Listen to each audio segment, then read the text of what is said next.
considering that you are very experienced at this, I'm actually curious about how you actually would explain that in a banking world. In banking, it's brilliantly terrible. I tried to use a positive word and a negative word. I always found it relatively straightforward to build a bubble of less or agile anything in a large organization, like such as a bank, particularly complex organizations like banking.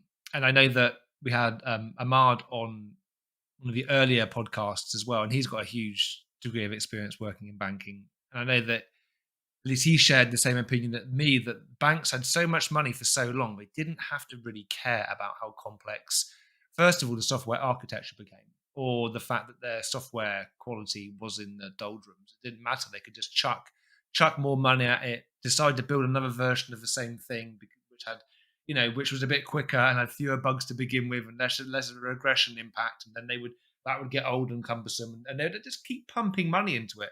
And then when they had no money or less money, fewer dollars, euros, cent, whatever it may be, they were left with this huge legacy of crap.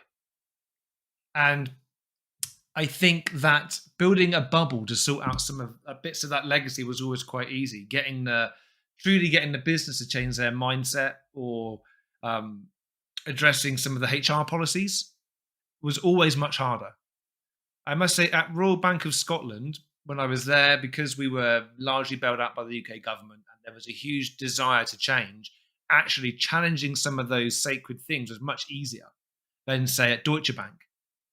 And at Deutsche Bank, it was, I don't think it's libelous to say that it was far harder to enact positive change in a deep and narrow way than, say, someone like RBS, where they really knew that they had a problem which they had to fix. Yeah. So, yeah. But I always found that unless other things changed around it, there was always a limit to how brilliant things could be. Yeah, very recognizable. It does depend. I notice a bit of a difference between banks. So one Société Générale, in this case, in my case, was an actually quite positive experience, and this is due to some basic mantra that they introduced throughout the whole organization worldwide. So not a change actually happening through like a top down or something,